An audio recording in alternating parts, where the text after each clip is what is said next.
Long ago, near the beginning of time, there was only the lake and the sun. It was a quiet time. They enjoyed one another's company. Lake liked nothing better than to feel sun's rays upon her waters. And the sun took joy in that explosion of light and the reflection. But then one day a stranger came, standing off in the mist. And Lake called out, "Come, join us, share with us who you are." But the stranger didn't say anything. And she said again, "Who are you?" And the stranger finally said that he was loneliness. Well, the lake became agitated because loneliness would not come forward. And when the lake grew agitated, she did something which sometimes we all do. She took a nap. But her nap was not like your nap or Kate's or mine, because when she napped for 1,000 years. And during her nap, she had a dream. She dreamed that her body was filled with fish that were various shapes and sizes and colors. And when she awoke 1,000 years later, it was so. Her body was teeming with fish, and they roiled through her waters. And as the sun shone down on the lake, there was an explosion of light and color. Loneliness was enraged. He stomped forward, and he transformed himself into a serpent.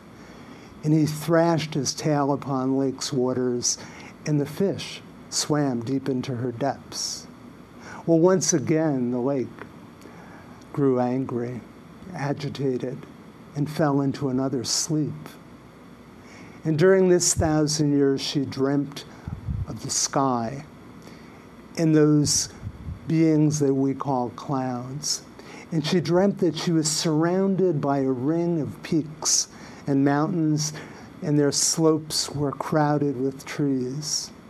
And when she awoke, that too had come true.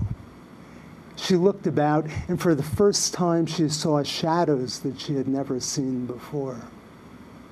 And there was the movement of the sun across the sky for the very first time. And once again, loneliness grew enraged and swam deep into Lake's depths to hide from the light. The lake watched as the sun moved across the sky and the new shadows and the colors that she had not seen before, and soon the sun disappeared beyond the peaks, and it grew dark. In fact, it was the very first night. She watched through the night, and loneliness rose up and thrashed upon her waters. But she remained curious to what she saw around her. And all of a sudden, in that direction we now call east, she saw a golden ribbon appear. And the sun once again appeared. And with the sun's arrival, loneliness swam again deep into Lake's depths. And so the lake experienced the first night in the beginning of a new day. And it's been that way ever since.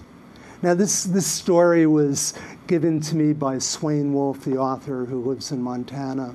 And I asked him if he wouldn't mind my telling it, and he said that I'd be welcome to. But he wanted me to remember to share with everyone that loneliness is our ally, and not to define loneliness as an enemy.